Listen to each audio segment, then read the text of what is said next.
Daar's 'n vreemde patroon wat deur die geskiedenis loop.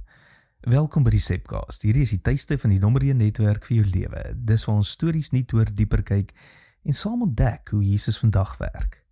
Nou, soms is dit nie die onkundige mense wat die grootste dinge mis nie. Soms is dit juis die mense wat die meeste weet. Dink aan 'n bekende voorbeeld uit die wêreld van tegnologie. In die 1970s het 'n paar ingenieurs by 'n groot maatskappy 'n nuwe toestel ontwikkel wat foto's elektronies kon vasvang. Dit was basies die eerste digitale kamera. Die tegnologie was revolusionêr. Maar die bestuur het dit afgeskryf. Hoekom? Want hulle was 'n filmmaatskappy en volgens hulle bestaande model het die idee eenvoudig nie sin gemaak nie. Hulle het soveel van die huidige stelsel verstaan dat hulle nie kon sien hoe die wêreld besig was om te verander nie. Nou, kennis kan soms 'n raamwerk word waarbinne alles moet pas en wanneer iets nie in daardie raamwerk pas nie, dan ignoreer ons dit. Nou, iets soortgelyks gebeur in die Bybel. Die mense wat die skrifte die beste geken het, die skrifgeleerders en fariseërs, het presies geweet hoe die Bybelse verhaal werk. Hulle het die profesieë geken, hulle het die wette geken, hulle het die geskiedenis geken. Maar tog het hulle die grootste gebeurtenis in daardie verhaal gemis. Jesus sê iets opvallend hieroor in Johannes 5 vers 39 tot 40.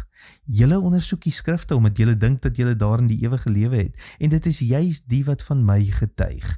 Tog wil julle nie na my toe kom om die lewe te hê nie. Dit is 'n ongelooflike stelling. Jesus sê basies, julle ken die teks, maar julle mis die punt. Dit is moontlik om die Bybel te lees en tog die storie mis te kyk. Nou, hoe gebeur dit? Omdat ons almal geneig is om nuwe inligting deur ons bestaande raamwerk te interpreteer, ons sien wat ons verwag om te sien. Die eerste Christene moes hierdie probleem self voorkom. Hulle het 'n sekere idee gehad van hoe God werk, 'n sekere idee van hoe 'n Messias lyk, 'n sekere idee van hoe verlossing behoort te gebeur. En toe gebeur iets wat nie in hulle kategorieë pas nie. En skielik moes hulle erken, miskien het ons die storie verkeerd verstaan. Dit is een van die moeilikste dinge vir enige mens om te doen. Om te erken dat jou kennis nie die hele prentjie was nie. Maar dit is ook een van die mees bevrydende oomblikke in geloof. Want wanneer mense ophou om net hulle eie raamwerke te verdedig, begin hulle iets nuuts ontdek. Hulle ontdek dat die Bybel nie net 'n versameling idees is nie. Dit is 'n verhaal wat na iemand toe wys. En wanneer mense daardie ontdekking maak, begin geloof iets anders word. Dit word nie net 'n intellektuele projek nie, dit word 'n verhouding. En dit is presies waar gemeenskap so belangrik word, want niemand ontdek hierdie dinge heeltemal alleen nie. Ons ontdek dit saam deur gesprekke, deur vrae, deur saam die storie van Jesus te leer leef.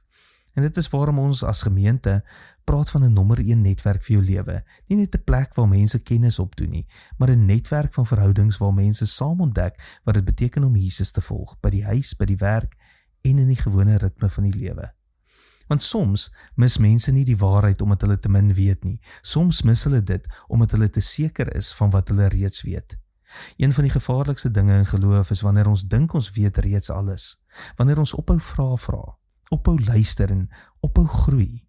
Kies vandag doelbewus om leerbaar te bly. Lees 'n stuk uit die Bybel met vars oë. Luister na iemand anders se perspektief. Gesels met iemand in jou netwerk oor geloof.